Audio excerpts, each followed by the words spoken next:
All right, welcome to episode number 157 of the Canadian Prepper Podcast. We are recording on April the 10th, 2022. My name is Eric. I'm the host of the show based in Southern Ontario, hunter, target shooter, ham radio operator, and computer geek.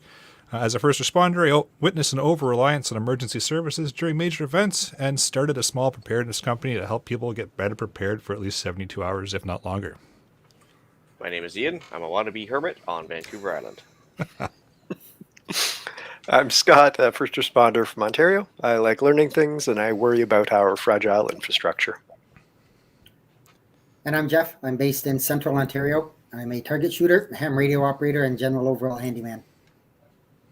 Hey guys, I'm Brad. I'm in Eastern Ontario. I've been in preparedness in some way since the ice storm of '98, constantly trying to better myself. And my name is Guy Chapman. I was born in someplace in Africa, Europe, or the Americas.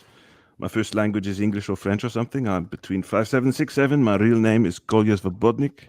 I'm between 10 and 20 stone. Prep-wise, I like staying in great shape, practicing and competing in jits, practicing with the thundersticks, and tending my couple of shady suburban acres.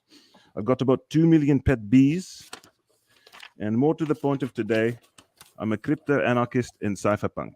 I'm a lover, not a fighter. If anybody wants to help support the show and keep the Canadian Prepper Podcast on the air, buy some swag.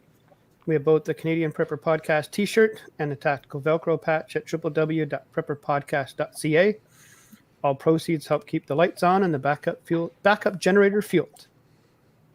If you're enjoying the show, please take a few minutes and like us on Facebook and submit a review on iTunes. We want your feedback, good, bad, or if there's just a topic you want us to cover, just email us at feedback@prepperpodcast.ca. All right, we've got some free and open source, or may I say decentralized content for you in this episode. We're going to start off with some recent news, then we'll get into what we've done recently for preps, and then we're going to get into the main topic, crypto and its benefits and or pitfalls. So let's move into the news. All right, so we've stopped talking about the last pandemic. It's time to start talking about the new one. The Canadian bird flu outbreak has hit Canadian shores, so I guess it's been a thing in Europe and other places for a while now. But I guess they started hitting East Coast farms and via, I guess, migratory birds. And so, yeah, they're starting to cull chickens en masse throughout the States and in Canada a little bit so far now. But they're concerned about the current supply chain issues being exacerbated by having to cull millions upon millions of chickens and also egg shortages down the road. I guess Wisconsin, was it Wisconsin? I think just this week just banned complete poultry sales, eggs, chicken, meat, everything. So that's not great. Jeez. Well, what happens when it mixes with COVID? I guess then you get bird flu 19. I don't know. Yeah, Sure. They're actually saying if bird flu actually would be harmful to humans and transfer the same rate, it would just be like wildfire. It'd be crazy. But anyway, so far, it's contained to birds only. See here. Now, the other thing is, I actually had a couple other articles, but because this is all about me right now, I decided to change it to a global news article, which states that 30,000 people on eastern Vancouver Island were without power this morning because normally we don't get snow outside of like January, February, but yeah, we got a snowstorm this morning, like 6 inches of wet, goopy stuff. So it knocked out the power stations all over the place here. Chaos resumed. A bunch of hippies started freaking out, and had to put on like actual boots versus Birkenstocks. It was a mess anyway. So was it actual 6 inches or an internet 6 inches? No, of an snow? actual 6 inches. Actually, be an internet 12 then. Fair enough. Yeah, so it was a bit of a mess for sure. And so I spent most of the day, like, actually I had 4 trees down at my front gate. I had a couple like almost knocked out the coops, and so I was basically chainsawing until the power came back on. I was playing catch up with this, and then yeah, that kind of messed up my whole day. So there you go. Yeah, Power you still ready. made it for the podcast. Yeah, but it was good practice for the preps of what worked and what didn't. We were playing with our solar battery chargers, and we were doing all sorts of fun stuff off grid, and the off grid plans worked. So yeah. Excellent. So I've got a couple. I know one would be certainly one that Eric would be highly interested in. It is World Amateur Radio Day on April the 18th. So if you're a ham, get out there and get yourself on the air. I've put a link in the show notes under the rack for it. So Well, we'll see what happens. I might try and get something set up for that. You can even get a nice certificate on the wall for Pardon? participating. You can even get a nice certificate to put on your wall for participating in that. Oh, you get a participation medal too. Wow. You do. Isn't that You just nice? have to make contact with a specific rack designated station. Okay. And on to we've talked about this, the last few episodes, but I think it's something that we just need to continue to bring forward. Is obviously everybody knows with the war going on that Ukraine and Russia are a lot of the wheat crops and that kind of stuff for that area, and they're basically saying that they're estimating that Ukraine's crop harvest will probably be at minimum cut in half, if not more than that. It depends on how much they can get planted. Apparently, some farmers now they can't even get seeds or they can't get fertilizer, and so it'll be. I think it's going to be an interesting time coming up. Food shortages, I think, are going to be a thing. All the big politicians are throwing out the warnings, so it's not just a conspiracy thing on our part of it. So get out there and get your stuff now while you can.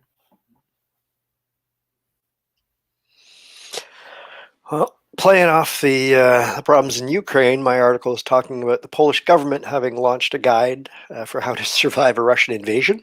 Lots of tips, including how to prepare for war, what to do if hostilities break out.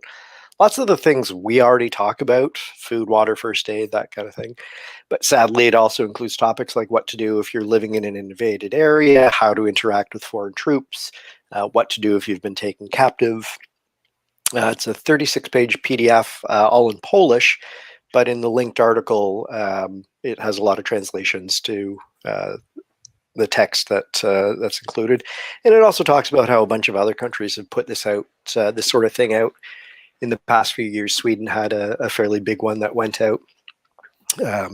So just, these are some of the things we think about. So hopefully we have a head start. Does it mention anything about high school football teams running off into the woods to fight the Russians or anything else? No, but the radio information is very useful. So we'll see what happens on World Radio Day. How many Russian troops are making contact? Were they doing a bunch of jamming and stuff and blocking ham frequencies and doing those shenanigans on the radio? Yeah, they're finding the frequencies that the Russians were, the open, unencrypted frequencies, and they were blaring K-pop, heavy metal, and a couple of other like disco and stuff like that, just to make the frequencies completely unusable. But that being said, the German intelligence service recorded a bunch of stuff from these frequencies that is now sort of being added to the pile of evidence about some of the nastiness the Russians were doing. So there are a couple articles talking about that, where they're talking about their misdeeds on open source radio. So it's there for everyone to listen to. Guess they're not. Isn't that interesting? They're on how encryption works or something. Or they just frankly don't care. Yeah, that's it. Yeah, it could be it. Yeah, I just don't think they care. a little bit of each. Yeah. Yep. Keep everybody guessing. Yep. Well, shall we move into what we've done lately for preps? Thinking about food shortages and stuff. Got some Mylar bags and oxygen absorbers, and we got a great big bag of oatmeal, and we're gonna divvy it up. We tend to eat a whole lot of oatmeal, so eat what you store what you eat. I'm trying to be good about digital backups in case things get ugly and the internet becomes the next battlefield. Make sure all my stuff is sort of well secured. I've been trying to charge my cell phone from a battery at night rather than plug it into a great big long 10 foot long antenna / convenient cord. Just plug it into a battery. And I've been playing around with some different Faraday box designs. Just sort of seeing what's working and what's not. And it is such an interesting, finicky little pain in the butt thing to be playing with. So, kudos to our guest from a few shows ago, Dr. Bradley, who manages to make it look easy. So be honest, are you trying to build a wood gasifier version of a Faraday box? No, I'll just have the spare parts in the Faraday box. So, keep that. And obviously a carbon monoxide detector. Oh, there it is. 9 minutes, 56 seconds. No, Nope. I won't have it. Carbon monoxide is a well-known conspiracy theory. I heard it on Alex Jones. It's a cover-up for the interdimensional aliens, soul thieves. Okay, they steal the souls, and then the lifeless body is there, and so they just call it CO poisoning. Yeah, I've heard it on Alex Jones. It's true. Oh, I can hear Alan freaking out right now. But judging by Alex Jones's success rate on a long enough timeline, you never know. Maybe the interdimensional space elves are a thing. Who knows, right? Like, Are you suggesting they're not? well, I don't want to upset the lizard people that are watching either, but just saying. Oh boy. All right, Brad, you're up. I did a bunch of fuel rotation in the last week or so. My daughter had her 12th birthday on Friday, so she tested out our new camper that we bought in January with her friends. They had their little party in there, and seems as everything works. Toilet's flushed, lights come on, the heater works, all of that kind of stuff. Started on some house projects for this spring. Took a bunch of the extra generators I managed to acquire last fall over to my brother-in-law. He and I are going to start to tackle those over the next few months and see which ones are salvageable and take some spare parts off other ones and possibly sell a few to buy a better brand new generator. Nice. And lots of work. Every day last week was up at 3 a.m. Gross. Oh, Ugh. yeah. Welcome to the life of a trucker. I just I did some food prep. I bought one of those food saver vacuum sealer things. I know. I can hear Carmen screaming all the way over here. Just can it, damn it, just can it. But I've got that. I did up a bunch of chicken and ground beef and stuff like that, and put it into smaller portions and threw it in the freezer. So, and that was about it for me for the week. Nice. For myself, I finished up my battery box project, so that was fun, and learned a little bit and zapped myself along the way. But that's just how you learn, right? So it works. It powers my radios. All's good. I may or may not have fried the odd solar charged controller a couple times building the battery box. Just saying. There's no better way to learn. Yeah, Won't it's do it true. a second time. Yeah, it allowed me to upgrade from the regular one to the MPTT version, which is, I guess, the better version. Anyway. So really, it was just an intentional damaging. Yeah, I was just trying to upgrade my stuff on the sly. But anyway, as for myself, yeah, so I continued. Well, I was working, 6 of the last 7 days, so I haven't really had time to do a whole lot. But I managed to do a supply run for some stuff for the greenhouse, like basically some foundation concrete bits and a tamper and a bunch of other stuff. Got it all in place yesterday, and then woke up to the snow. So I was like, WTF, I'm not going to be working on that today. So like I said, spent a bunch of time chainsawing, which means more wood for next winter. While I was waiting for the power to come back on, basically here, and I was waiting for everything to re-happen, I started doing some chirp programming because boredom, why not? So I was kind of rearranging my channel order and everything else to make sure it's more standardized across all the handhelds and the truck stuff. And then I did an optics upgrade by shopping on an as yet to be unnamed website, doing some transactions. Yeah. Can't say the word because then somebody's going to mark a time. So, Right. yeah. Anyway, Yep, that's we'll pretty wait. much it for me. Yep. Are these transactions done with Canadian currency or other types of currency? Well, if I want to keep it on the sly, I'd probably use a crypto or cash. But unfortunately, CGN doesn't allow those things. Oh, there it is. Oh, Oh, yeah, there you 14 go. minutes, 8 seconds. Oh boy. Well, now that we've got carbon monoxide and CGN out of the way, how about we move into the main topic, shall we? Yeah, so right off the bat, Guy, tell us a little bit about yourself and how you got into crypto. Okay. Well, with respect to myself, I got into crypto because I'm very interested in the philosophy of it. So I was not interested in it as an investment. I was not concerned about, it wasn't even really a prepping thing. I've been a prepper forever. But I got into it because, got a bit of a thunderstorm here. I got into it because of my philosophical concerns. And so I know I was going to sort of give a tour through the crypto space, and take questions as much as possible. I wanted to just pump the brakes on that for just a minute and go through, what crypto really is in the general sense, in the specific case of Bitcoin and in others.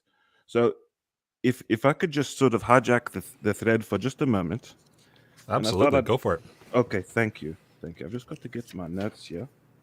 And I'm a bit of a crypto evangelist. I mean, I'm sort of a Satoshi's witness. I knock on people's doors, wear a suit and tie. I have a Satoshi's witness. I like it. brother Satoshi. On my, I do the whole bit.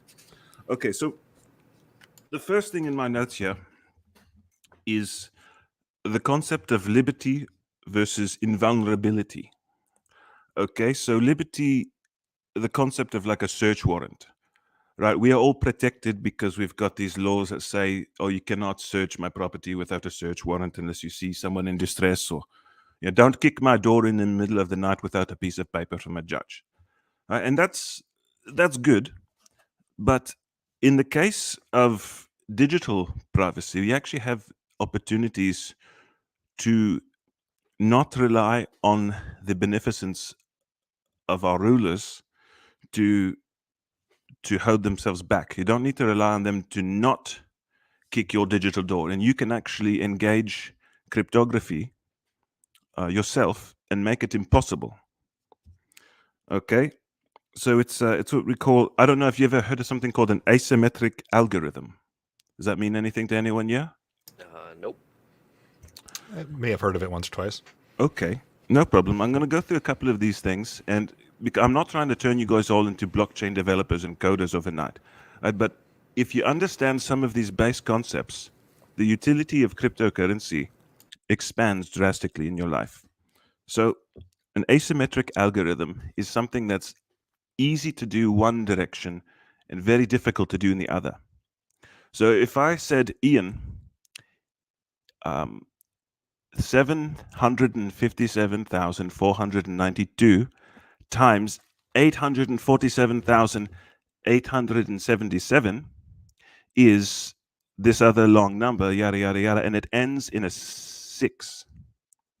Okay, you would not need to compute that problem in order to tell me that I'm wrong. So it's hard to compute, but easy to verify, or in this case, easy to falsify, because you know that if a very long number, which ends in a 7, is multiplied by a very long number that ends in a 2, the product will end in a 4. Correct. So, and now this might, on a human scale, this might not seem like much, okay? But there are ways of scaling it up to make it even impossible for computers to go both ways, using prime number factors and so on. Okay, so you guys know what a prisoner's dilemma is, right?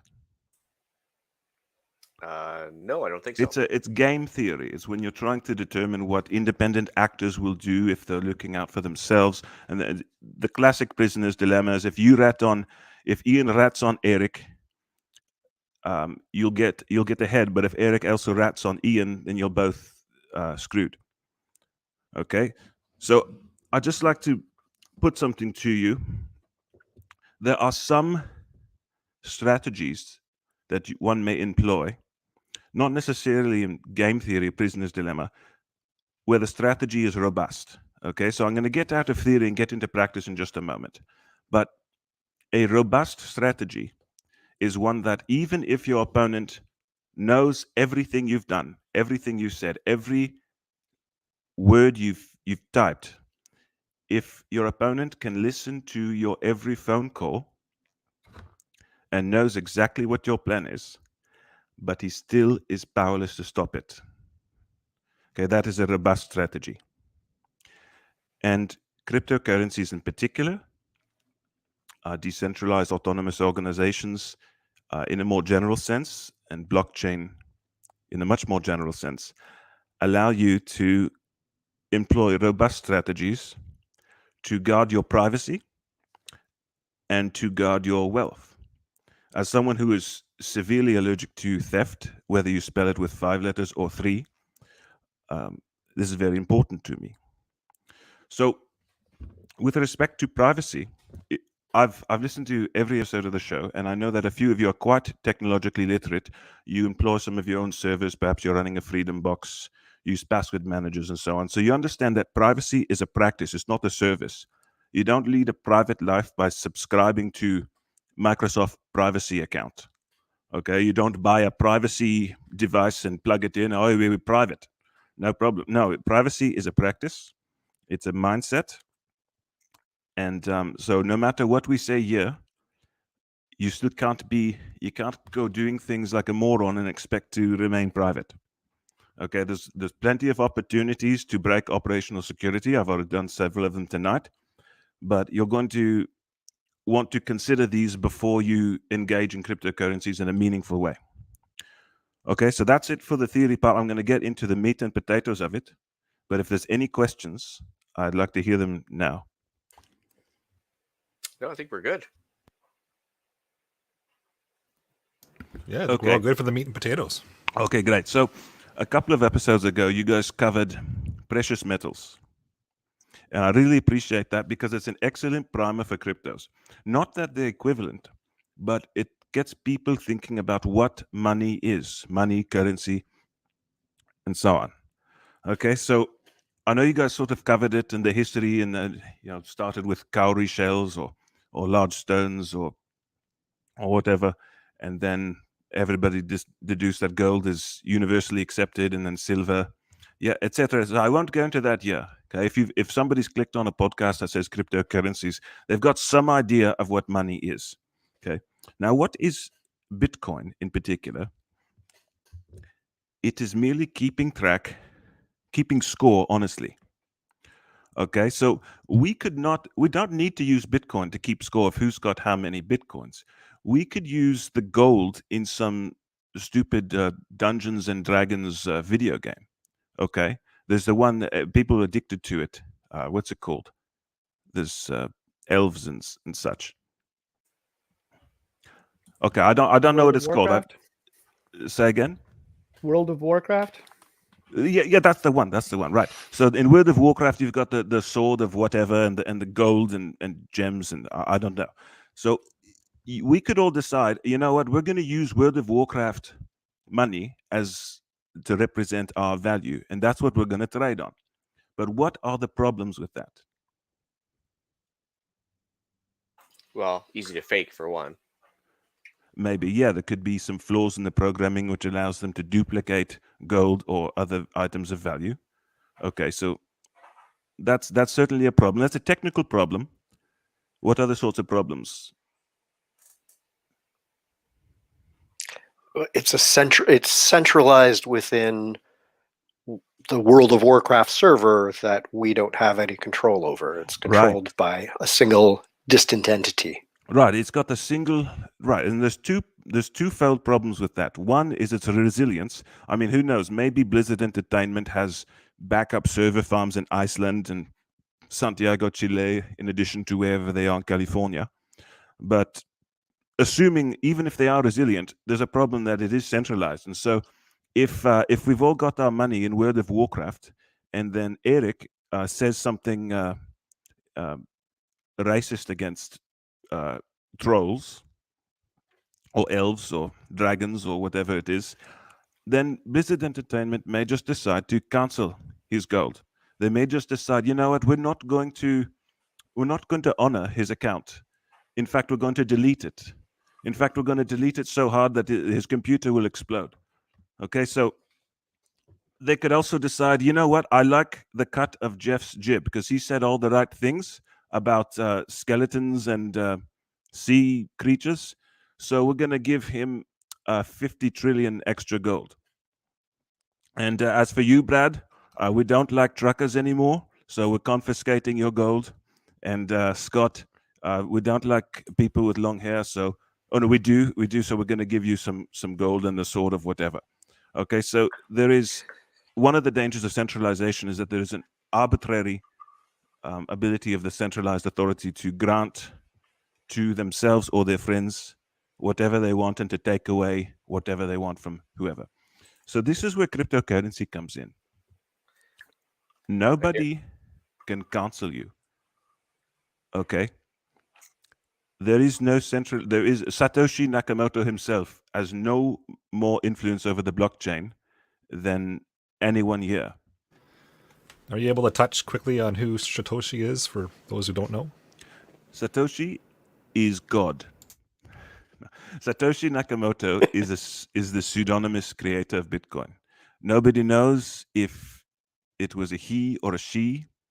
There are various theories, a few claimants to the name. Perhaps it was NSA people. It doesn't matter. Even if it was made by your worst enemy, the NSA and MI6 and the KGB and the Chinese Secret Service, a robust strategy. They gave it away. Okay, you can inspect every bit of code and understand exactly what it's doing. There's no black box.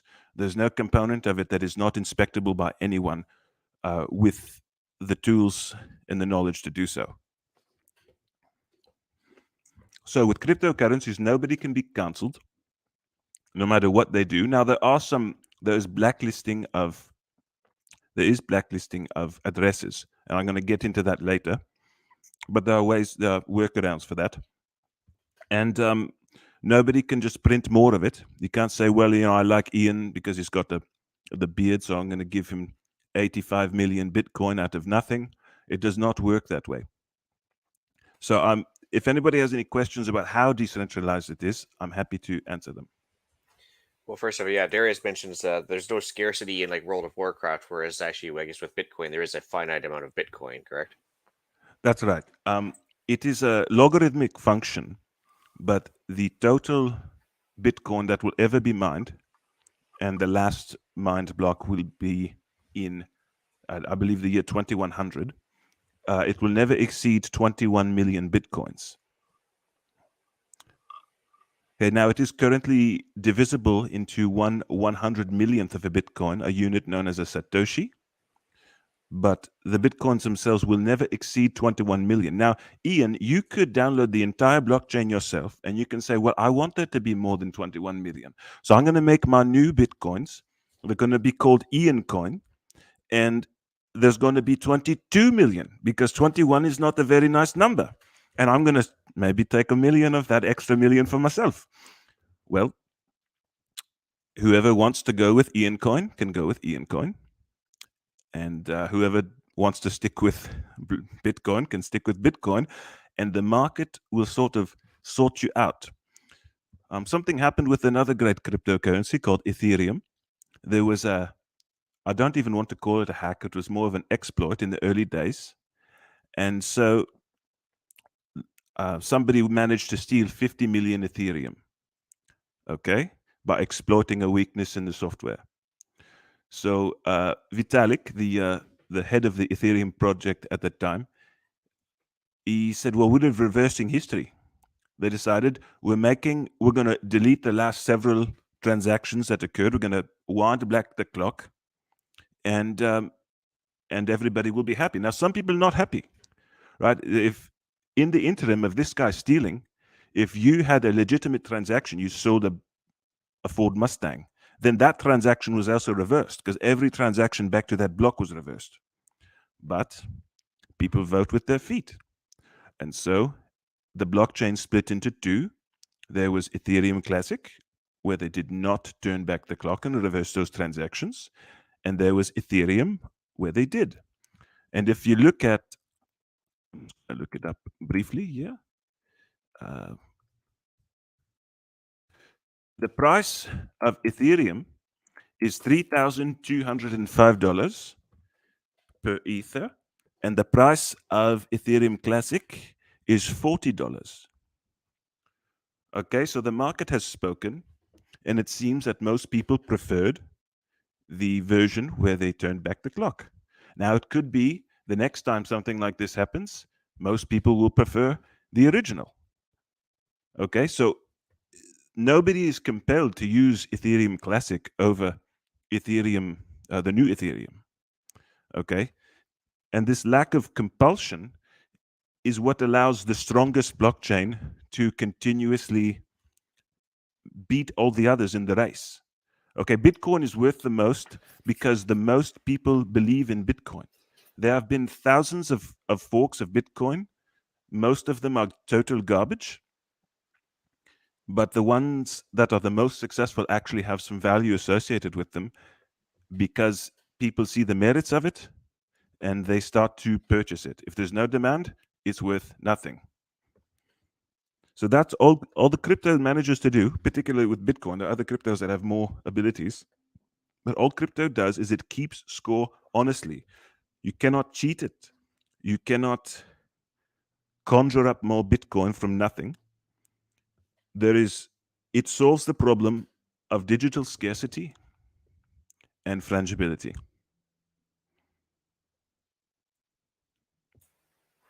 That's fair enough. Yeah.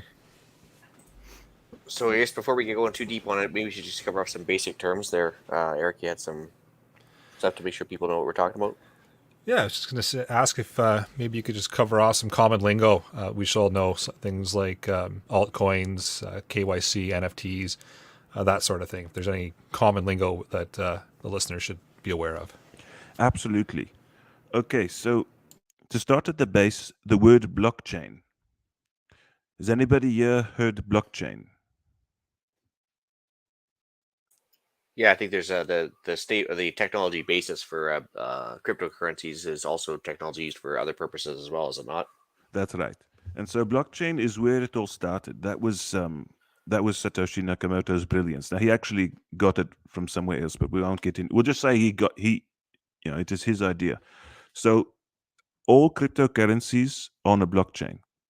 And what that means is that there are many computers all around the world who are synchronizing this blockchain, and they all have to agree as to the precise state of the blockchain. So if they disagree on which transaction is true, then it is the longest chain that takes precedence. And that is how they make it impossible to double spend, impossible to copy and paste more Bitcoins. You're not taking a photograph of a $20 bill and emailing the picture to your friend and then promising not to spend it on your end. So now you guys have probably heard of the term mining. Yep. Yep, definitely have. Yep. Okay, there's a few different ways that Bitcoins are generated. Well, not Bitcoin is only generated via mining, but other cryptos are generated in other ways. Bitcoin is a proof of work cryptocurrency. So your computers have to do sort of useless math problems in order to find a solution to an arbitrarily hard problem in order to get the privilege of posting the next block to the blockchain. Now, it's totally ineffective to do this by yourself. You have to be in a pool of thousands, and then that betters your odds, and it evens out your returns versus your power consumption costs. I can get into mining a little bit later. I mean, my houses are run on Bitcoin mining. My houses are heated by Bitcoin mining. I'm a bit of a plumber, a bit of a sparky, bit of a bit of everything here. So mining, I mean, it's not expensive. You see these pictures of, there's mining farms. It consumes a tremendous amount of power. It's not, if you're heating anything with electricity right now, you can easily, if you understand a little bit about plumbing and electrical, you can set that up so that you are mining and using the waste heat from mining in order to heat your home, heat your hot tub, heat your pool, whatever it is you want to get hotter. But I don't think we'd want to go that far off the deep end on into the weeds on this. We probably stick with the basics on this. Yeah. We can always come back for a second episode on this too. So right. Okay. So mining. So what are the other terms that jump out at you that you'd like to understand better? How about altcoin? You hear that quite a bit when you start looking into cryptocurrencies. Most people start looking at Bitcoin, and all of a sudden you hear altcoin. Maybe you can get into that quickly. Right. So that depends who you're talking to. Altcoin can mean any coin that is not Bitcoin. Right. So your Litecoin, your Ethereum, your Dogecoin, Shiba Inu coin. There's only about 300,000 altcoins. to most people, altcoin is, you sort of stay within the narrow range of coins that actually have some activity on the blockchain and where you can actually sell. So there's about a dozen or so altcoins that are actually worth something, and most of them are worth nothing. And they're not worth nothing objectively. Maybe they're better than Bitcoin. Maybe they're more secure. Maybe they have other features that are more impressive than Bitcoin in some other way. But for whatever reason, nobody's buying it, nobody's selling it, so it's worth a donut. So my favorite altcoins, I sort of look at the big seven. I mean, there's Bitcoin. There's another one called Zcash or Zcash that is much more private than Bitcoin.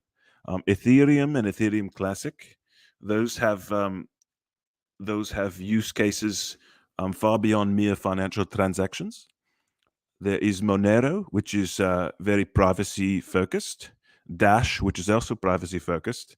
And there is also Litecoin, which was sort of meant to be a knockoff of Bitcoin.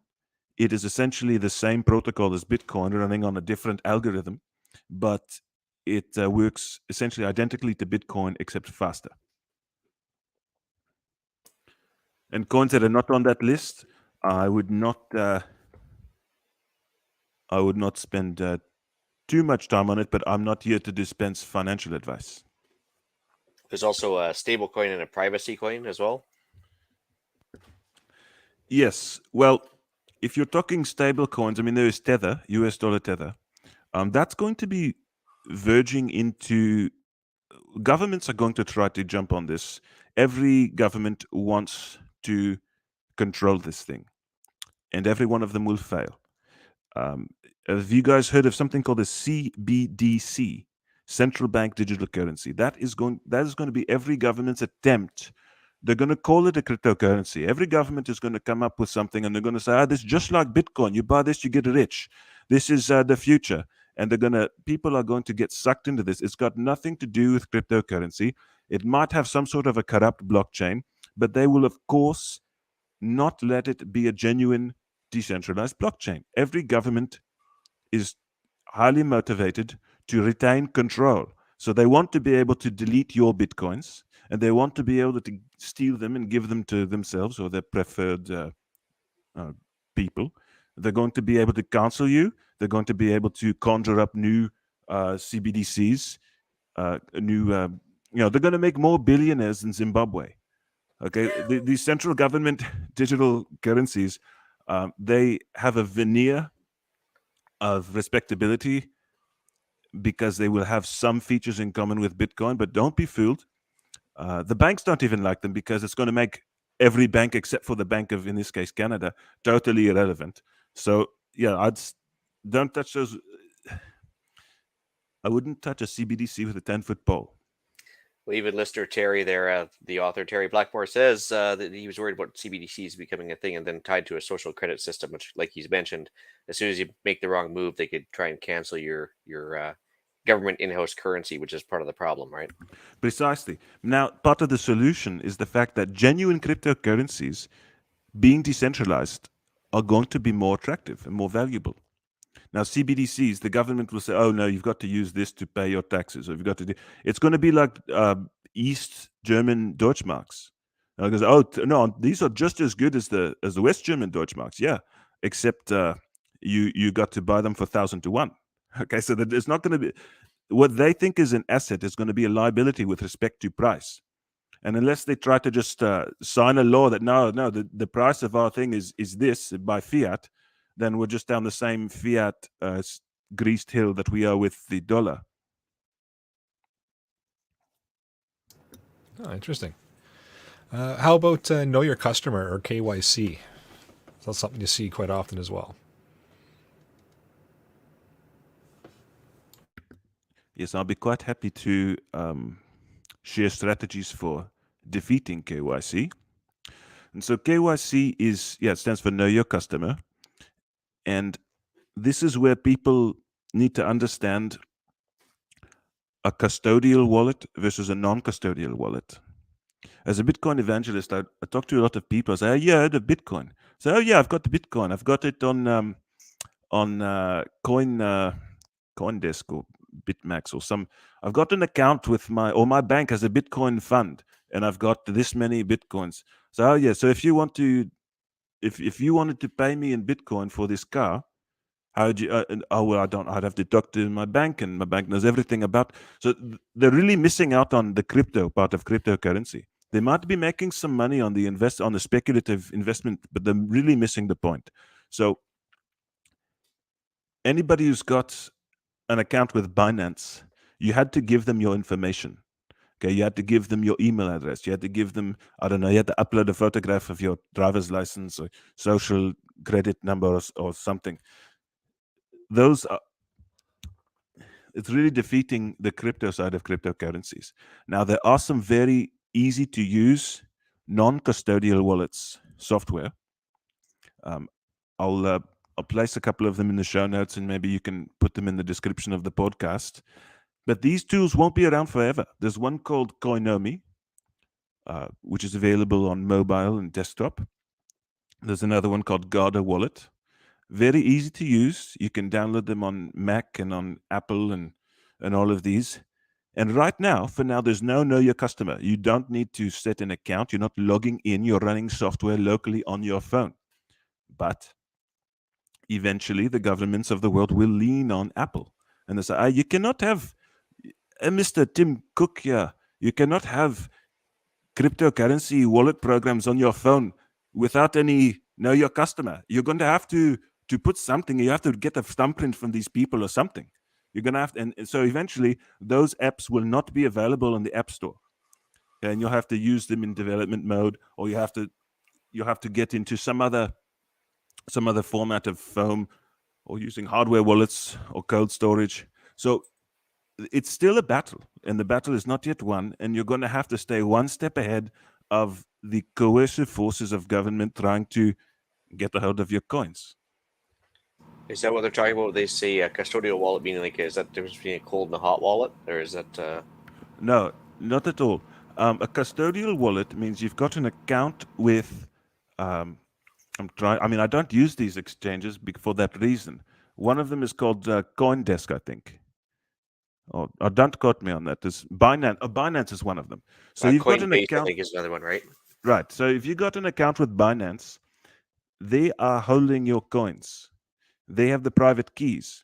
Now, we're so used to that because we're used to banks where, if you want your money, call the bank. They've got it in some sort of a vault. They've got big piles of money, and Scrooge McDuck can go diving in it or something, and they've got gold bars. And you're used to that sort of thing. But the whole point of cryptocurrency is you are your own banker. CoinDesk or Binance or any of these exchanges, they don't have a privileged position on the blockchain. Okay, they just have sort of gone with people's comfort level of using a big site. They want to, I want to be able to phone this 1-800 number if I lose my password. I want to talk to somebody in India to get to open my account again. Okay, if you're using a non-custodial wallet, okay, that's a wallet where you hold the keys. There's no 1-800 number to call. Okay, if you lose your password, you're you're effed. Okay, but I mean, we're grown-ups here, right? We take some responsibility, right? If you lose your gold bars, if they drop to the bottom of the sea, you're just as effed. Okay, so a custodial wallet, anybody who says, I've got Bitcoin, I'm invested in it, I've got a Bitcoin account, don't worry, man, I'm on it. I don't mean to disparage these people, but they're really missing the point. That's right. Darius Gator, compare it to precious metal storage. If you have a company, that's the same thing. You talked about the oversubscribed gold. Now, Bitcoin, I don't know to the extent to which anything would be oversubscribed if you've got access, because you can actually inspect the blockchain.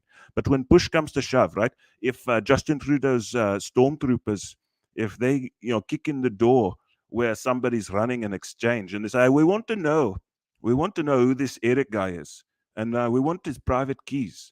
Okay, we want to see what exactly he's got, and maybe we want to take it, or we want to freeze it, or we want to do this or that. They're not going to say no.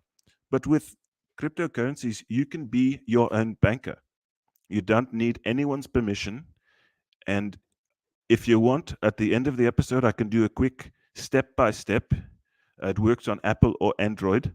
and show people how fast they can get up and running and moving coins around and trading and whatever they want to do without anybody's permission. They'll never ask you for your real name, or you don't even need a username. You're not logging in, you're running software yourself.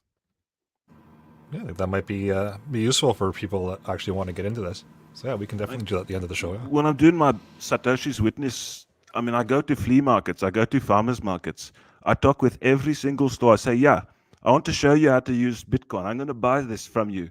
I'm going to pay with your cryptocurrency here. And I show them, I get them on the phone, and here it is. And I download an app for them, and I say, okay, you don't forget this password, because if you do, this is not going to be good for you. And then I send them. I usually use. I don't use Bitcoin. I use something a bit fast. I use Litecoin or Dash or something. And I buy some apples, or I buy some organic kale or something. And they say, "Wow, that was fast." Yeah, that was fast. If you were signing up with Moneris or Visa or Mastercard, I mean, they will house 2 weeks from next Thursday. We'll get you set up. It'll take you. We need a $10,000 deposit, and we take 2.5%, and we take a transaction fee, and you can get your money maybe every 3 months, and we'll report every cent we give you to the government, and they'll take their fair share. So it's really no contest. I can get you up and running, Bitcoin, Litecoin, whatever, in about 3 minutes, and you're just as capable of using the blockchain as anybody who's running one of the great big exchanges. Awesome. Well, we're talking about passwords and such. Can you touch maybe a little bit on seed phrases? I know you'll be asked those if you're making your own wallets.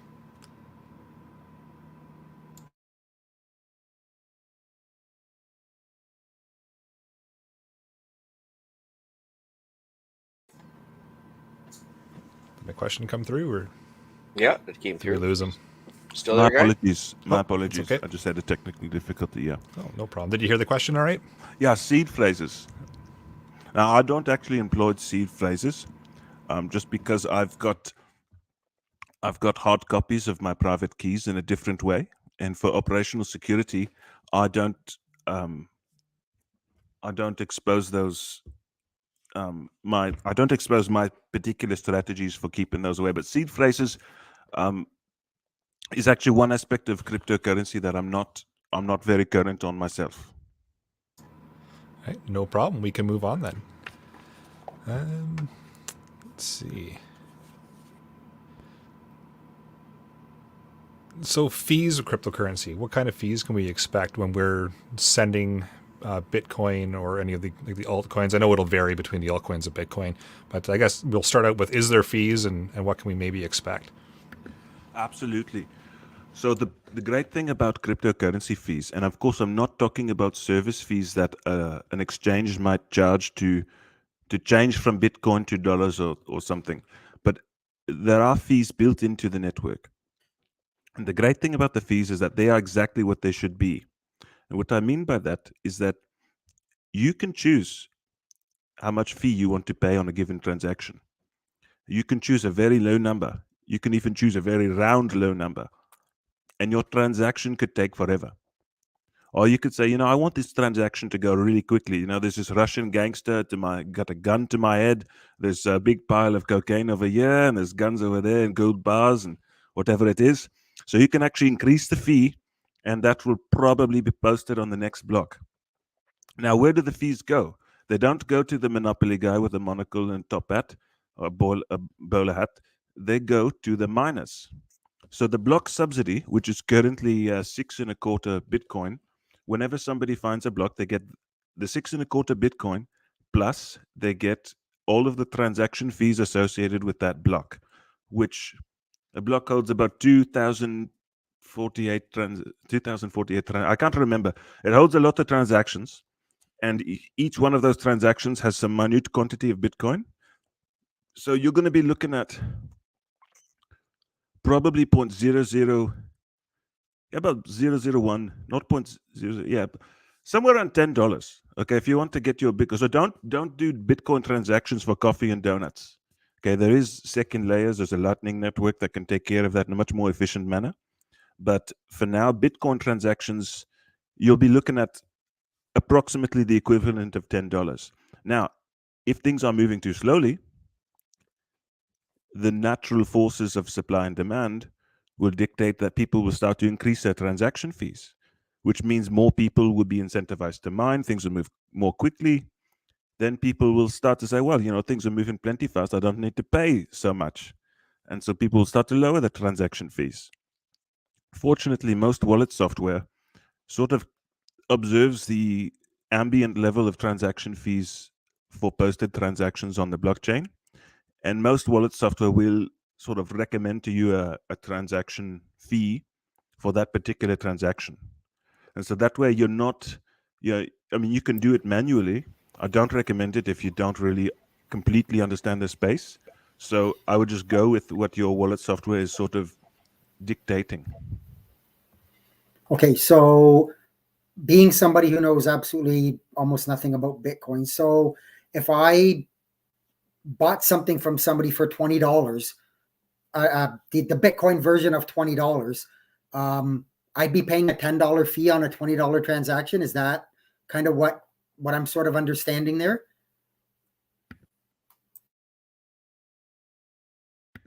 So I'd not recommend that you use Bitcoin for a transaction of such a small value.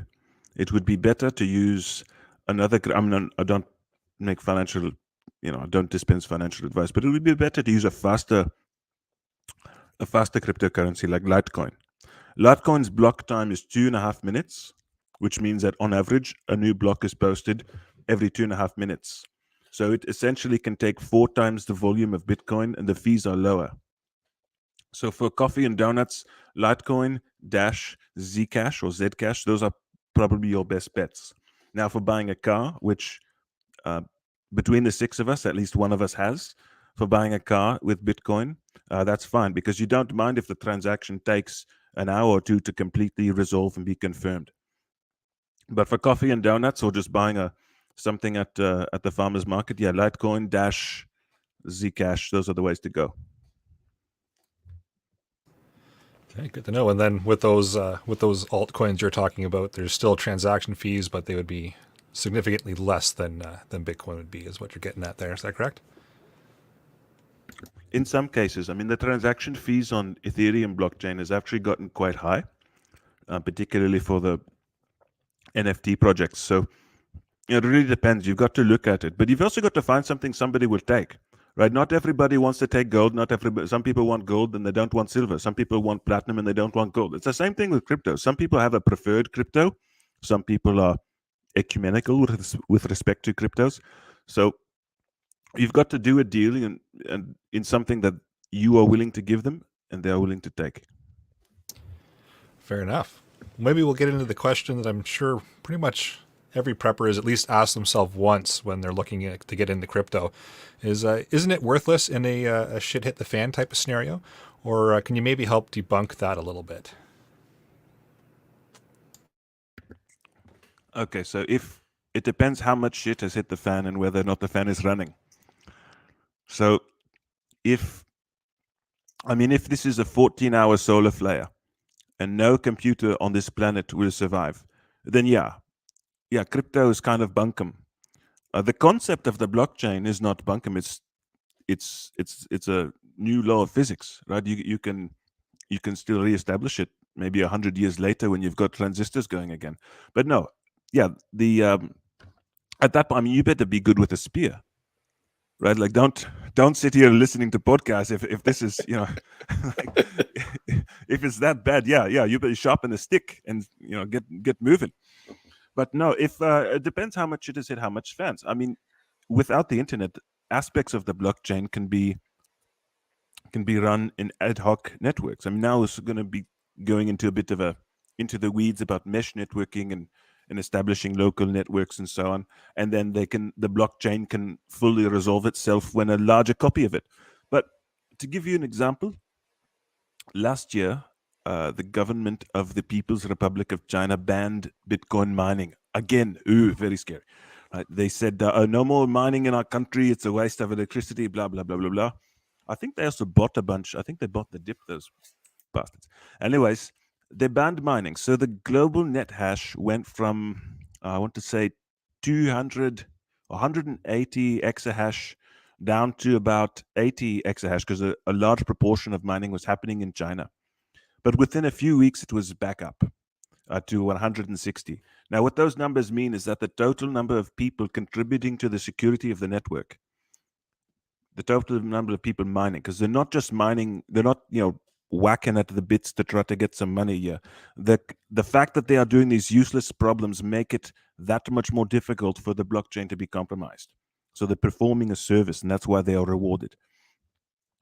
Those people, the amount of people mining, the amount of hashing power recovered quickly after China essentially shut down mining.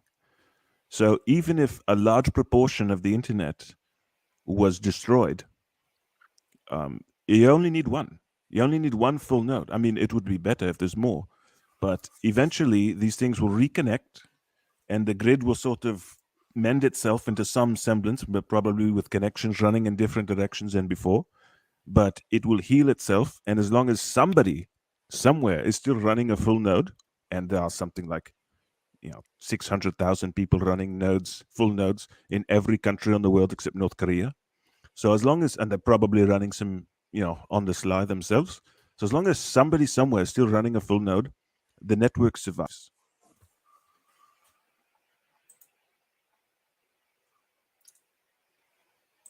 That's pretty straightforward so far. I guess the one thing right off the bat, I guess, is with the price volatility of crypto. Actually, we should back that up right off the bat. Just take it to a really high level, easy question. How do you buy it in the first place? Example, like, you have a wad of cash, you want Bitcoin or Dash or anything else. How do you actually convert one to the other? Like, simple as answer as you can get it. Okay. So you got to get your plague mask and a bull cap. Okay. And you type into Google or DuckDuckGo, Bitcoin ATM in my area. You will find one, perhaps walking distance, perhaps you have to drive a bit, ride your bicycle, maybe even fly a plane. You take your wad of cash into the corner store or whatever place this Bitcoin ATM is in. Now, you don't take all of your cash. You take some small quantity of it, maybe $80, because who knows, maybe this is a fake, maybe this is a scam, I don't know. So take $80, wearing your Groucho glasses and your toque and your dark sunglasses and your plague mask because you're also concerned about the coof. And you go up to the machine. Now, the machine is going to be looking at you. It's got the cameras. And it's going to say, do you want to buy or sell? Today we're going to buy. So you say, I want to buy. Then it's going to probably say, because of KYC, it's going to say, all right, then give me your mobile number. And so you open your phone and you go to one of those receive SMS for free sites. I'm not going to tell you which one, but there are plenty of them.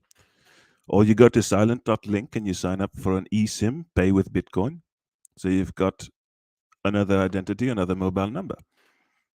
You say, enter your mobile number. You put it in. It will send a text message saying, oh, this is your 6-digit PIN to confirm your identity. So I put it in. Boom, boom, boom. So don't use your real mobile phone. They get you, right? This is to be totally clean. Okay. So you enter the 6-digit PIN from your phony SMS and it says, okay, great to meet you. Now, how much would you like to buy? And you take those bills and you start feeding them into the machine. And there's going to be a little number that will increase as you put more money. And once that you've put all the money you feel like putting in, you're going to say confirm transaction. Now, at this point, it's going to say, well, which wallet do you want me to send it to? So you're going to take your mobile phone and open up your open source wallet software, or you're going to have printed up your public key on a piece of paper in the form of a QR code. And you're going to flash that in the scanner or the camera portion of this Bitcoin ATM. At which point it'll say, okay, you want to send this much Bitcoin to this wallet address. And you're going to press yes or confirm or okie dokie or whatever it is. And then it will say, okay, confirmed. It will print you a receipt. Now, this receipt is not your wallet. A friend of mine made that mistake. He thought he He had this receipt. He kept it in his wallet for years, in his physical wallet. He said, "I've got all this Bitcoin. This is great. I bought Bitcoin in 2013. I bought a whole bunch, and this is." And then I said, "Oh, where's your Bitcoin?" He said, "Right here." And he showed me this little piece of paper, and it has a transaction ID, but he did not have the private key. So that Bitcoin is gone. So don't make that mistake. Buyer's remorse. So you're going to see that it's got, you want to double check that your wallet address is correct on the machine. You hit confirm. It's going to print out the receipt and to say thanks for doing business with Badger Coin or Local Coin or whatever brand name it is. And then you can keep checking your wallet. You won't see it until a few hours later, because those sort of transactions will not be completely posted until they've been confirmed by 100 blocks. I won't get into precisely what that means, but it is not instantaneous. Okay, so sometimes people say, I put in $300 into this machine and my money's gone. I got no Bitcoin. What's wrong with you? And as it turns out, no, it takes a little while for it to be confirmed. But later that day, or perhaps next morning, you will see, oh, now I've got 0.001 Bitcoins at this wallet address. And so now that you've seen, okay, well, it didn't just eat my $80, maybe you'll trust that machine with a bit more. Okay, I'm not going to recommend that you take $10,000 in cash to one ATM that you've never seen before. Shady ATM in a shady convenience store in a shady part of town, probably not a good idea. But it's not a good idea to do that for anything. But that is how you get Bitcoin from your cash into your wallet, and nobody knows you've got it, and you can do whatever you like with it.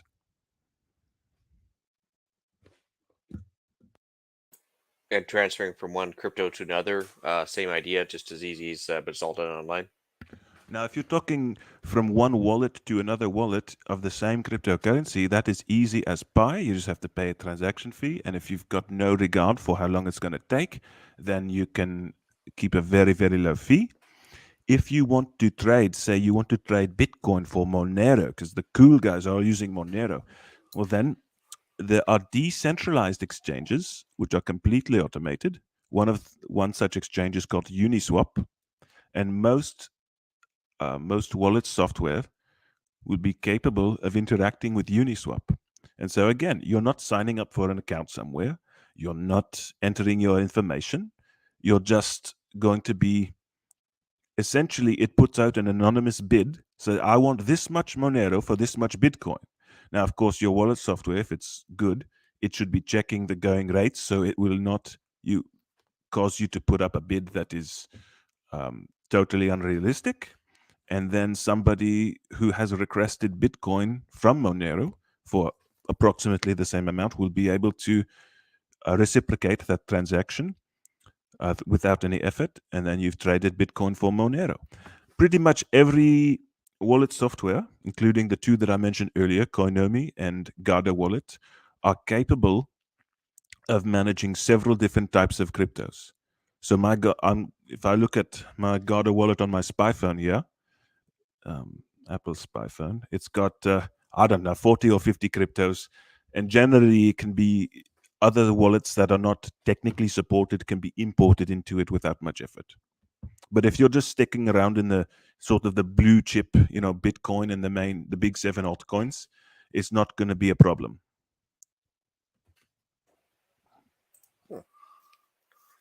That's pretty good. So your next question is to get cash from Bitcoin, yeah? Sure. Okay. That's it. How do I get this into cash? Okay. So, that's fine. Everybody has the same thing. So, the very best way to get Bitcoin from cash is actually not to use an ATM. It's to find somebody who wants cash, who's got Bitcoin. And then you can do a completely peer-to-peer transaction, right? Preferably someone you know and love. And that's, of course, the best way to get cash out of Bitcoin. So, I've got this much Bitcoin. I'll transfer it to your wallet. Once you see it, you give me the cash. You've got a deal. Now, you don't want to do this with someone you've never met, but someone you trust, you can do it. Now, if you want to get Bitcoin, if you want to get cash, I almost said Bitcoin Cash. That's an altcoin, yeah. If you want to get Bitcoin into cash, a lot of the Bitcoin ATMs are capable of performing the same transaction in reverse. Except usually you have to go online to their website and you have to perform the transaction on their website first, and then you get and then you can redeem it at one of the ATMs, because they will not dispense the cash until a certain number of confirmations have occurred for that transaction. So there'd be a bit of a wait, yeah. So that makes sense. That's right. Yeah, you do it at home. You can go on your website, localcoin.com or localcoin.ca or badgercoin.com. They have ATMs all over Canada, well, all over the urbanized areas of Canada. And then there you can say, I want $400 cash, or that you have to send us this much Bitcoin with this much transaction fee. You send it, and then it'll give you or it'll be confirmed by this time. And then you can take that transaction ID and you sort of do the reverse of what you did previously. But you still have to maybe do some KYC BS with your BS mobile number. And then you can you scan that transaction ID, and the machine will dispense portraits of Queen Elizabeth II. So with the price of Bitcoin being the way it has been, like over the course of the last decade, it's gone way up and it's gone down a bit. Like overnight, you could lose a lot of money, type of thing. Do you think that's going to stabilize over time, or is it going to stay fairly volatile based on like worldwide economies and everything else, or do you see it becoming less of an issue? Well, I think that over time, the one direction it's going to go is up. But I don't dispense financial advice. Bitcoin has been good to me. It has features that would make it inherently more stable. And when I say stable, I don't mean the value will be unchanged. I mean it won't be effed with by anyone. That sort of stability. Nobody's gonna what did they say on the other CPP? Money printer go burr. And no one's gonna do that. Right? No one can. There's nobody's got there's no master switch. Right? There's no it doesn't matter if your first name is Klaus or Justin or Bill Gates or whoever it is. There's nobody who's at the top of this thing. So no one's going to corrupt it. There's plenty of motivation to. I mean, people have tried, but the amount of computing power that you would need in order to hijack the blockchain is such that you'd be better off just putting that computing power towards mining, because you'll make more money than stealing Bitcoin. A quick question about mining too. You mentioned the fact that they won't mine the last one until 2100, but if it becomes into more widespread use, will they not like run out of Bitcoins to award for mining?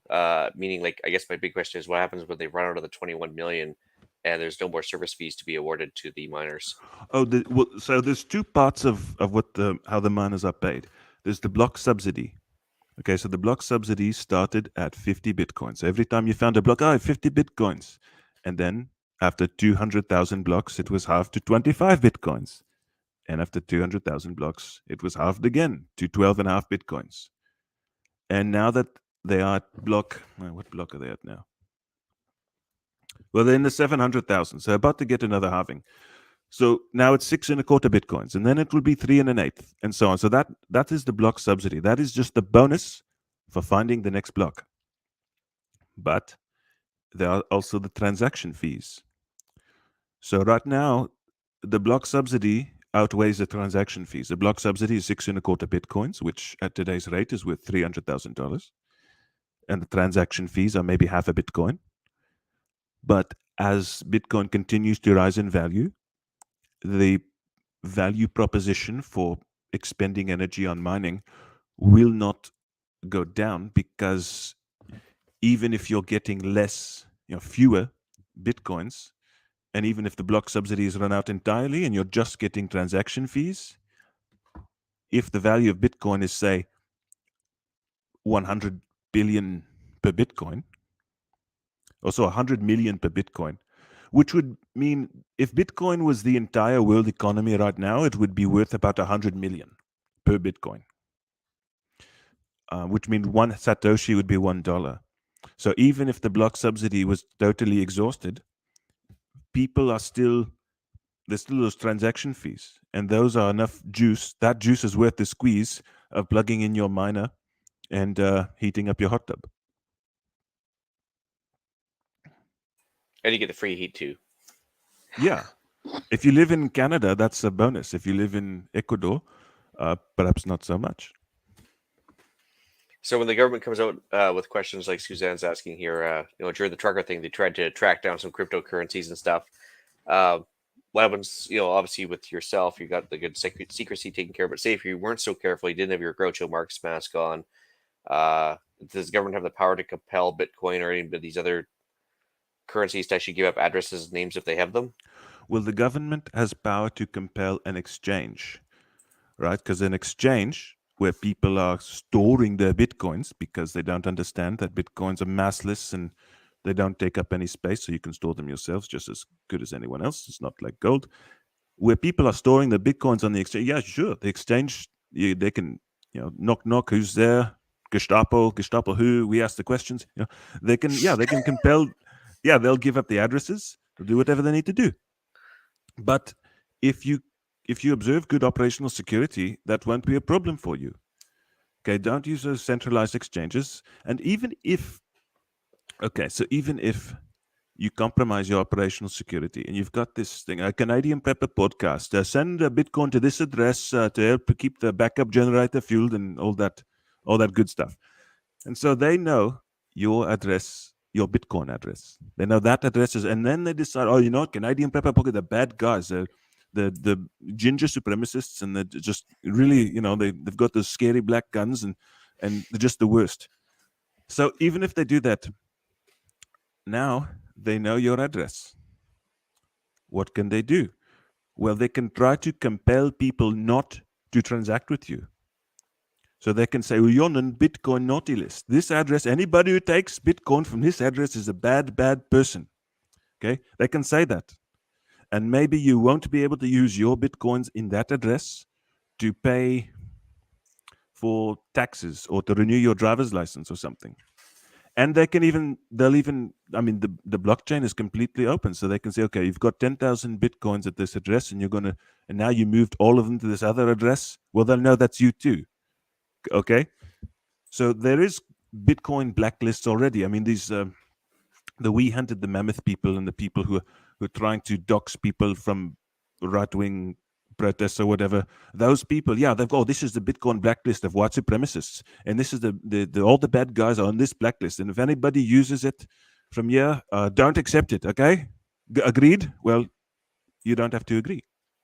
Okay, now of course their strategy is that the way to clean those Bitcoins, to launder them, is to have the government confiscate them, and then they're going to take it off the blacklist, right? So once the government kicks in your door and takes your Bitcoins, then they announce to everybody, okay, the address 12345x7x, silent number 3, that address is no longer bad because we have taken it and now we're going to spend it on they're going to try some shenanigans like that, but they don't have the power to compel you not to accept Bitcoins. And that's what matters. Okay, so even if, you could have Bitcoins, Adolf Hitler could have a Bitcoin address in his own name. Okay, now I don't think I would personally accept Bitcoins from Adolf Hitler, but there's nothing inherent in the Bitcoin, in the blockchain protocol, to stop anyone from accepting them. And of course, you can accept them pseudonymously, which means you can find a way. They'll see that they went somewhere, but they cannot, unless they can associate that address with you. There's no, the power of compulsion is taken out of their hands. And that is the main value of proposition for cryptocurrencies, is that it takes that power of compulsion. Now, it will, of course, you hear, Bitcoin is used by drug dealers, and it's used by terrorists, and it's used by truckers. That Brad guy, he's a trucker, he's got Bitcoins and it's going into his diesel tank and it's going to explode everywhere. Right? Of course, people will scare you with that. I'll see you 1 drug dealer and 5 terrorists, and I'll raise you a military-industrial complex run on debt. Okay, so you're going to have to do better than that. It's fear-mongering of the worst order, and they won't succeed. Okay, if you observe good operational security, you have no trouble at all keeping your coins where you want them and putting them where you want them, and not letting anyone else tell you where you have to put them. Seems fair. And Scott, there is no Mr. Bitcoin for the government to to knock on the door. Hi, Mr. Bitcoin monopoly guy with the monocle and the bowler hat and the cane. You have to, okay, this guy's bad and this guy's good. There's nothing like that. There is no central authority. Now, you may have heard that with the hack. There was a hack last year, and they stole a bunch of some power company, a pipeline or something, and a ransomware attack. And then they got a bunch of Bitcoin, and then the FBI tracked them down, or the NSA or CIA, I don't know. Well, some alphabet people tracked down the bad guys. Of course, that's possible, but they didn't do so by compromising the blockchain. They did so by using good human intelligence and signals intelligence and analyzing where the off-ramps and on-ramps were coming from. Okay, so those people, those hackers, they practice poor operational security. And so I'm glad they got caught. They were bad guys to begin with, but that does not mean that the FBI can snoop and find where you live because you use Bitcoin sometime. Yeah, from what I understand, they had their password basically written on a post-it note beside the computer by the time they found out where they were. So that was a problem. Yeah, they need to watch more spy movies.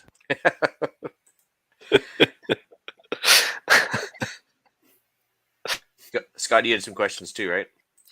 Yeah, so we've discussed wallets and wallet apps.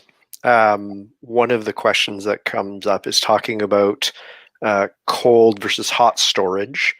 But looking at newbies, how should they be dividing up their holdings? I mean, you don't want to have, you have 50 Bitcoins. I'm assuming you don't want them all in one printed piece of paper.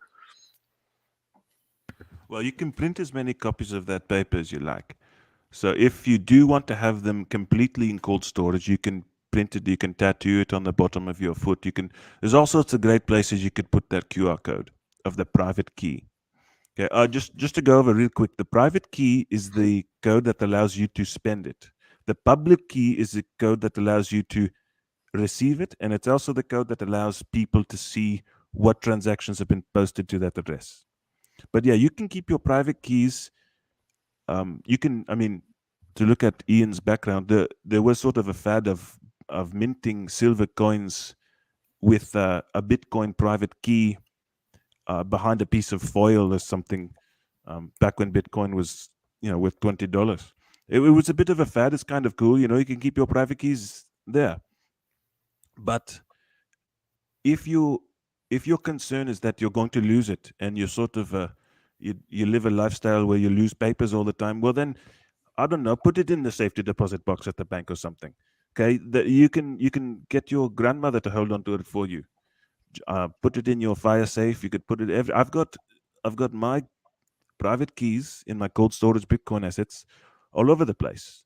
You can create your own encryption algorithm so that nobody knows what they're looking at.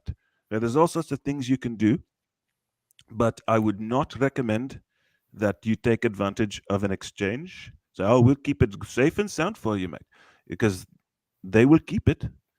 And if the government asks for it, they will give it up. Or if they disappear overnight, your money's gone. Yeah, Mt. Gox did that. There was some Bitcoin ATMs. Some guy running a Bitcoin ATM here in Canada who did that. Yeah, people can abscond with it. There's all sorts of shenanigans people can pull. So the whole point of this cryptocurrency is that you are your own banker, and you're just as good at holding these keys as anyone else. They did not take a course in holding your keys for you. Okay, they don't have a PhD in keeping track of your money. You're just as capable of doing it as anyone else. So what are some of the pitfalls that newbies should be aware of? And are there any good resources, for newbies to learn right from zero? Well, the white paper, it's 8 pages. Even if you're not particularly computer literate, there are some concepts in there that are worth reading. And who knows, maybe you're more mathematical than you thought. So the white paper is a good place to start. Anybody who says he's giving you free Bitcoins, don't believe them. I remember a few years ago, Elon Musk, his Twitter, or was it Facebook? I don't know. Something was hacked, and they put, send me Bitcoin to this address and I'll double it. And of course, that was just the hacker's address, and a lot of people, it's Elon Musk, of course, Mr. Tesla himself. So it did not work out for those people very well. So if anyone says they're giving you free Bitcoin, don't believe them. If anyone says, give me 3 Bitcoin now and I'll give you 6 Bitcoin later, don't believe them. Okay, there are lots of scams. If someone phones you saying, you pay your taxes in Bitcoin in an Indian accent, don't believe them. Okay, but these are scams that are prevalent with other coins. The things to really watch out for is to make sure that you're running your wallet software or your hardware wallets in a resilient fashion. So you want to make sure you've got backups. So in the wallet software that I'm going to tutorialize in a bit, it insists that you have a backup, and that way you don't lose your funds, and the audience can follow along. We could do that now, actually, and this will get most beginners over the hurdles. Does everybody here have a mobile phone? I believe so. Okay. Yippers. Okay, this is going to be lots of fun. This is like interactive podcast time. Okay, if you're driving, don't do this. Okay, if you're running heavy equipment, don't do this. Okay, so you do it later. Now they can always go back to, this is 1:21 and 30 seconds in the podcast. You can come back to it later. Okay, so you go to the App Store, the Google Play Store, the whatever store you've got. Okay, and there's some sort of a search function. So search for an app called Guarda.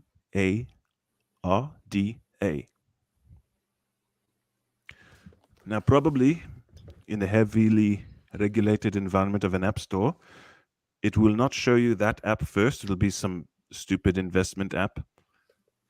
But you might have to scroll down to find something called Guarda Crypto Wallet. Okay?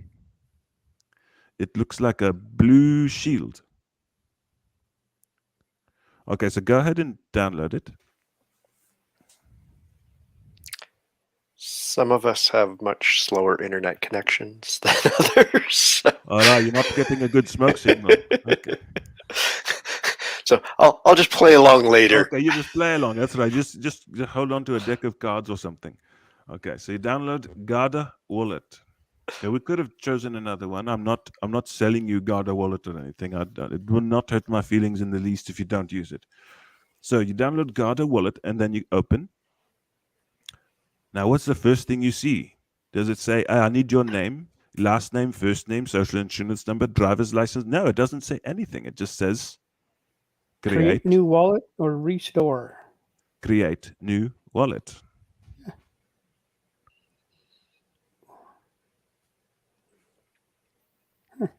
That's right. See, Jeff, he's 144 years old, and he's at the cutting edge of decentralized finance technology. And I am the least techie of anybody in this room, so. Perfect. And I do this all the time. I do this with people who barely speak English. People, farmers and craftsmen and people at the farmers markets and flea markets all the time. They're up and running in 3 minutes. So, Jeff, you created new wallet, yeah? I am just doing that right now. I'm just putting the passwords in. That's right. Now, don't forget this password. There's no one to call. Okay, You don't call me. You don't call Guarda Wallet. You don't call Steve Jobs or anyone. And don't put too much money on this one. Okay, I don't know how much you trust your phone. I don't trust mine in the least. I hardly have any on you. But Apple says that they respect your privacy. Google, I think they don't even pretend. So I wouldn't bother putting much money on this one. So you created new wallets. You put in a password. Eric, what's your password? Nice try. 1, 2, 3, 4, 5. How'd you know? Perfect. Yeah. That's the same as my luggage. Yeah, great. Okay, so, and it doesn't, you could use 1, 2, 3, 4 here. You can always create a new one later. Okay, so you put in a password. Now it's going to come up a screen. It says no backup, no funds. Have you got to that screen? Yep. Yep. Okay, so now you're going to say, okay, download backup file. You email it to yourself. Now, this file is an encrypted file that contains all of your wallet keys, but it is encrypted by the password that you chose earlier. So you're going to have to load it up into another instance of Guarda Wallet on another device to retrieve those funds, but you will not be able to open it without the password. So you email it to yourself, That's you right. said, Guy? Yeah. Okay.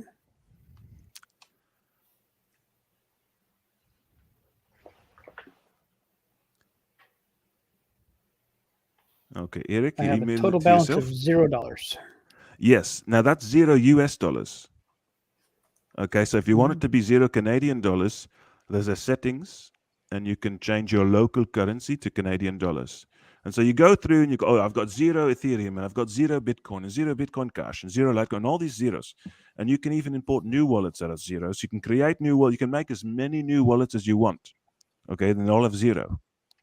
And if you click on one of those wallets, you'll be able to see the wallet address. Okay, it shows you a QR code. Sorry, where do I do that? Let's see. So if you're just, and now remember, when you're not logging into something, you're not signing into something. This is just running on your phone and it's interacting directly with the blockchain. So you're not on Guarda.com. So you see all your wallets. The top one might start with an A. So if you click on that or you press on that, it says wallet address. Okay. And it's got the, So mine says 0 balance, and then it's got a little search window, and then it's got a bunch of names and stuff underneath it. that's right. So Am I- just go on the first name. What's the first Okay. name it's got? And just click it? Yeah, it's what's the first name? Cardano? Yes, actually. Okay, so click on Cardano. And now it says you've got 0 ADA, which is worth 0 Canadian, and it's gone up by 1.33 in the last 24 hours. And it's, at the bottom, it says wallet address. Yeah. Okay, that's your wallet Um, address. You've got 3 No, options. what am I missing here? Because I've got request, exchange. Oh, you're at the very bottom. So if you clicked on Cardano, Yep, okay, and it says info, history, Yep. analytics. yep, Right, so on wallet, you've got 3 options where it says wallet address. There's one that's copy and paste, and it will copy your address to the clipboard. There's one that's share, so you text this address to someone. And on the far right, I love the far right, there's one that shows it will bring up a QR code onto your screen. okay, You see Yep. it?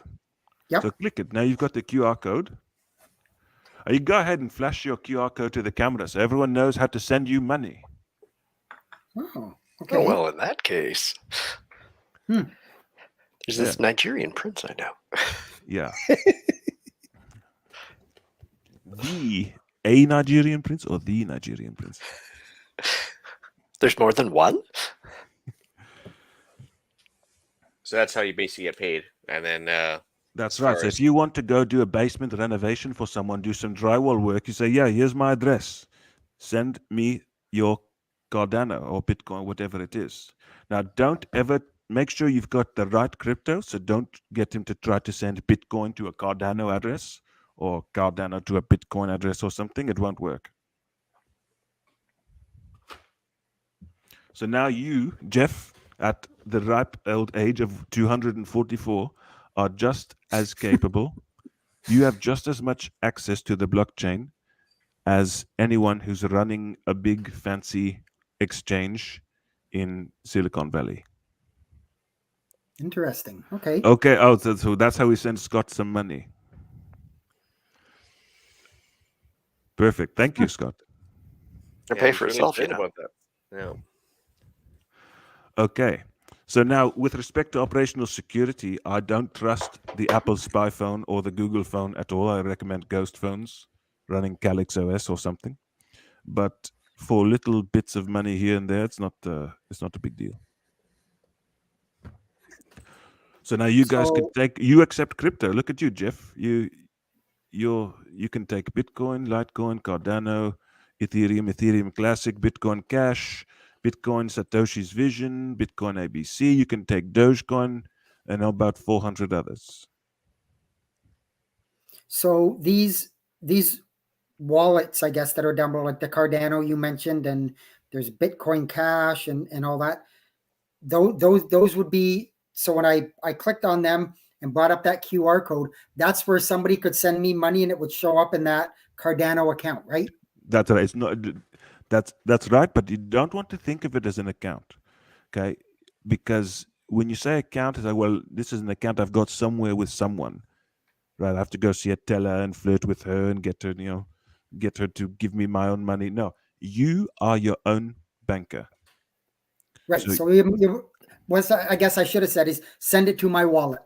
Perfect. Do I pass? Flying colors. Something tells me this is crypto episode 1, but there'll be more. I'm pretty sure we're doing crypto 2.0 for sure. Yeah. Yeah. Okay, so I just want to go a quick sort of preview of crypto 2.0. Okay. Sure. Blockchain. Okay. Now, Eric, I happen to know that you're Victor Echo 3 Echo Papa November. That would be my ham radio ID. Yep.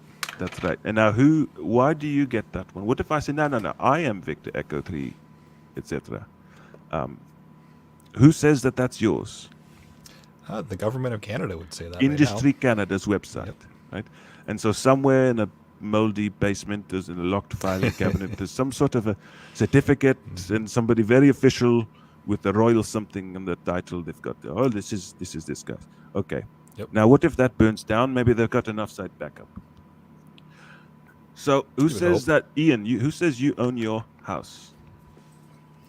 Well, if I owned it, it would be the government, of course, because the title holder is actually originally a railway, and then it goes on to the bank, then me. Right. Okay. So yeah, there's some complicated thing, but somewhere in Victoria or in Ottawa or national, I don't know. Somewhere there's a locked filing cabinet, and maybe there's some offsite backup. So if that got nuked tomorrow, the only way that you'd be able to prove that that's your place is by repulsing invaders. 100%. Shall we say? Yes. Now, so generally in Canada, it's pretty stable. This stuff works pretty well. You know, the Industry Canada has probably got some new stupid long name like Industry Sustainability and Development and Inclusion and Diversity Canada says that, yeah, that's your call sign, that's your house, and that is your car, right? Your car with your VIN number that belongs to you. But there are places in the world where title, okay, we're talking about title, right? This is your entitled to that call sign, is you got land title, you have title to a vehicle. There are places in the world where title is much less solid, much more tenuous. You can imagine if you're in a war-torn place in my third least favorite continent, and you have to flee your home. Okay? So you've got your documents. It says the royal something something. This is my place from year to year. And you have to flee your home. And you take your documents and you take your family portrait and you take your gold and whatever. Now, years later, you come back and there's someone else living there. And you say, oh, this is my home. You've got to leave. And they say, we are the captain now. Okay, they say, no, I don't recognize this, the change of government, the authority with a revolutionary, whatever, of such and such. Okay, so you're out of luck. Now, in the case of blockchain, now there's another problem, Ian, before we get into blockchain. Eric, if you get outed as a ginger supremacist, Industry Canada might just decide that now you don't get that call sign anymore. Your new call sign is Victor Echo 3, Echo Papa November, Bravo, Bravo, and Bravo, Bravo stands for bad boy. And there's nothing you can do about it. And Ian, the government does not like the way you did not microchip one of your chickens, so they're going to confiscate they're going to change the land title into their name. And Jeff, your car was seen at a protest, so they're going to change the title there too. Okay, there's nothing you can do to stop them except to resist them. I swear there were no cameras around that protest. I swear. Eyewitness accounts, I don't know, motivated social justice warriors taking pictures, who knows? Okay, so even in a stable situation, there are problems with the centralized entitlements or centralized title authority. So blockchain is an alternative to that system whereby it's completely decentralized and you can't cheat. So Eric, if your call sign was on a blockchain and the only way for you to lose it would be for you to not log in for 20 consecutive years, then I think you'd have a stronger claim on it than the government, than Industry Canada. Now, it might be that people think this blockchain thing is stupid, right? But if more people start to recognize it, then Industry Canada's website becomes a stupid one, right? It becomes people dressing up as wizards and people playing SCA claiming to be the lord and lady of such and such. It becomes an anachronistic sort of game costumes they're wearing, much in the same way that nobody invokes the Queen's authority for, the title of their house. They don't. It's just a figurehead. They just deal with Victoria or Ottawa. People could cut out the middleman entirely and deal entirely with blockchain. Now, of course, there are problems. What if you die intestate and your property is sort of stuck on the blockchain? There are ways of dealing with that as well, whereby you could blockchain rules for titles for cars, because you have to name 5 successors, and if they all die, well, then that car's cursed. And real estate could be the same way. You have to name 10 successors, and if they all die, well, that place better be turned into a national park because it too has some bad juju. But blockchain will be the future of how property entitlements are recognized. This is already starting in places where property is tenuous. It's starting in India, where small holdings of farms are being blockchained or placed on the blockchain because the local authorities don't have a real good handle on who owns what and who they've sold it to. And the same thing can be placed with every piece of equipment that's worth anything, right up to the biggest land holding in the world.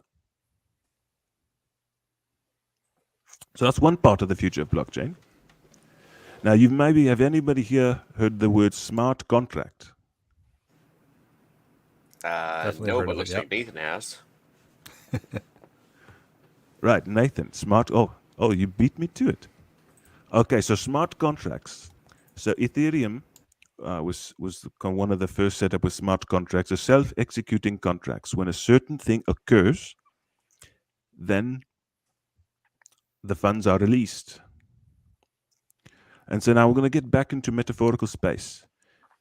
You know, a wizard, Gandalf or something, and he casts a spell. Okay, he says when Eric does his 1,000th push-up, he gets 5 pounds of gold. Okay, if the wizard dies, it still happens. He has sort of instantiated a new law of physics. It doesn't send round a clerk to keep track of how many push-ups you've done. It's just sort of the universe is watching you. Okay? That's what smart contracts allow everyone to do. Okay? You can instantiate a new rule, a new law of physics, a new law of financial physics. And so this might sound pretty airy-fairy woo-woo stuff right now, but eventually pretty much every bit of business worth doing will be done with a smart contract. The logistics industry can be completely disrupted. All of these industries that have been disrupted by a totally centralized Silicon Valley billionaire, like taxi cabs are now, Uber is the new lord, and everyone who works for them is sort of sharecropping for their time and making a pittance. Well, Uber can be accomplished completely on a blockchain, completely decentralized, and people keep all of their money. There are darker possibilities. Jim Bell, an American, he proposed a concept, and again, this is for entertainment purposes only, by which people could put money towards, or they could vote for someone to stop breathing. It's called assassination politics. And there was a project on a blockchain a few years ago called Augur, which proposed to do very much the same thing. It's a prediction market, and you can predict whatever you want. So whoever predicts most accurately, and what's the best way to predict when someone's going to bite it most accurately, is feed it to them yourself. So essentially, the entire world can be transformed with decentralized autonomous organizations and blockchain. And if you're not taking the time now to learn about it in the most basic sense with Bitcoin and cryptocurrencies, you're not learning how to read. Okay, there was language, speech, writing, the printing press, broadcasting, information technology. Blockchain is on that category with respect to how it's going to transform the way people interact. And so I think we're going to leave it there. If you got any further questions, I'm happy to answer. But we're at the beginning of this. So with respect to investment advice, Bitcoin at any price, baby. HODL, because you haven't seen nothing yet. Okay? I mean, we're 12 years into this, or 14 years into this, more or less. Okay, when you were 14 years into the automobile, we're still dealing with the Model T. Okay, so you're still at the ground floor opportunity. Yeah.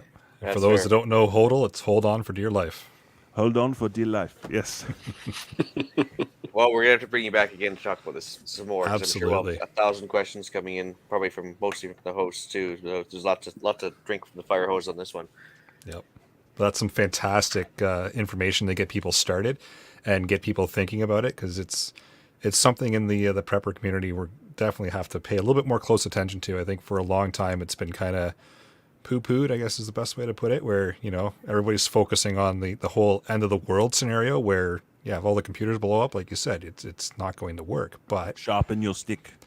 there's all kinds of, at that I'm point we're sharpening concerned sticks. with being associated with a group that the government decides they don't like podcasters or something, and then all of a sudden deciding that we can't do any financial transactions, like what happened to the organizers of the truckers and stuff, and had all their accounts seized and stuff. And it's definitely something to think about. So I think we should move into the podcast challenge with that. So, A, sharpen a stick, but B, more importantly, download a free app to hold crypto, if only to facilitate a payment if needed. If you want to Look at that. rewind to about 1 hour, 21 minutes, Guy gives an excellent tutorial that even managed to get this bunch of Neanderthals through the process. So if you want to go on YouTube for a test, feel free to send my wallet some Bitcoin. And back it up. You don't have a sharp stick? Scott, was that your Bitcoin wallet? I was just Or was gonna that ask. another crypto? You got to make sure that it's the right one. Yeah, we gotta tell everyone. That is my brand new zero balance Bitcoin wallet. So feel free to put as many Bitcoin in as you like. There we go. All right. We have some upcoming events.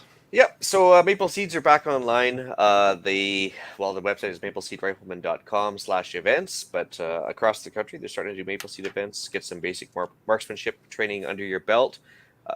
Should be starting here by next month and proceeding across the country. I know for a fact they're coming to the island as well as the East Coast, so pretty much anywhere in Canada.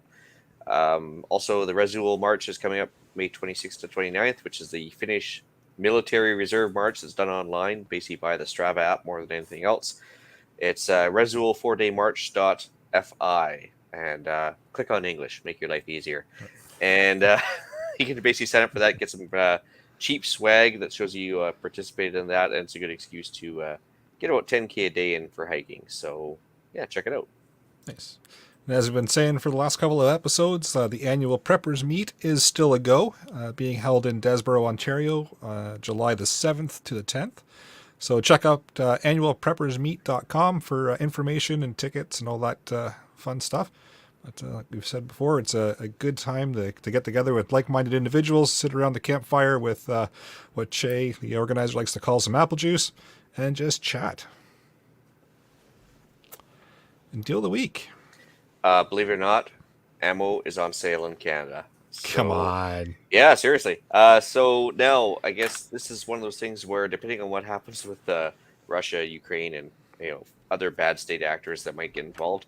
Chinese surplus 762 by 39 on Cabela's for $399 for 1,500, which is about the prices they were about 5 years ago. So yeah, grab onto that one if you can. The link's in the show notes. It is corrosive and steel case and steel projectile, so if some ranges don't allow that, but go ahead and pick it up if you can. All right, we'll move into shout-outs. So I'll just throw a quick shout-out to Guy for coming out this evening and educating us all on crypto. It's, like Ian said, it's been like drinking from the fire hose, which I kind of suspected was how this episode was going to go. But it's been a ton of really, really good information, so I appreciate you taking some time and just sharing your knowledge with everybody. Well, there's only 21 million spots in heaven, so I've got to witness to as many people as I can. Fair enough. Now we've heard the good word, so it's all good, right? Oh, boy. Well, we're definitely going to get to come back and do Crypto 2.0 with us. I'd be absolutely happy to. I've got mining, ways of doing anonymizing transactions, swapping. I don't really get into the trading bit. That's not really my wheelhouse. I'm happy to show you people how to do it. But as far as you got to buy the dip and sell the candle and all this sort of stuff, the day trading stuff. I don't have that sort of personality. I like to, it's not my jam. But mining and how to store it. How to heat your house with it, heat your hot tub with it. I'd be happy to teach anyone how to do that. Pretty sure that's up at least the panel's alley and most likely a bunch of the listeners as well. So we look forward to having you back. You're here. With that, I will bring episode number 157 of the Canadian Prepper Podcast to an end. You can find the podcast on iTunes, Podbean, Spotify, or of course your favorite podcast app. Please help us out, submit a review, maybe some Bitcoin to Scott's wallet. It does help other people find us. And we do record these shows live on Facebook and YouTube. If you want an early peek at the shows, please subscribe to the YouTube channel Canadian Prepper Podcast and click the notifications tab. That gives you an alert when we're going live. If you want to reach me, you can just send it to feedback@prepperpodcast.ca. I might get it to Jeff. I don't know. Scott I is haven't seen easiest any yet, so I doubt it. Scott is easiest to reach at Bitcoin Wallet, one capital E, capital Y, capital E. Oh, come on now. Or feedback@prepperpodcast.ca. Well played, sir. Well played. And Guy, is there any contact information you'd like to share, or do you want to use the feedback address as well? Sure, I can be reached at svobodnik@protonmail.com. That's Sierra, Victor, Oscar, Bravo, Oscar, Delta, November, India, Kilo @protonmail.com for any blockchain questions. Awesome. Cool. You can reach Ian directly by emailing me at theislandretreat@gmail.com. You can also find me at Canadian Patriot Podcast occasionally on iTunes and YouTube, recording Monday evenings at 8:30 p.m. Eastern now, earlier time than normal. I'm also the Discord chat for both CPPs, so email us if you want an invite to the Discord group, up to about 150, I think, per podcast. There you can find us discussing why government waste in society has me buying crypto for cash, allegedly, starting right after this episode.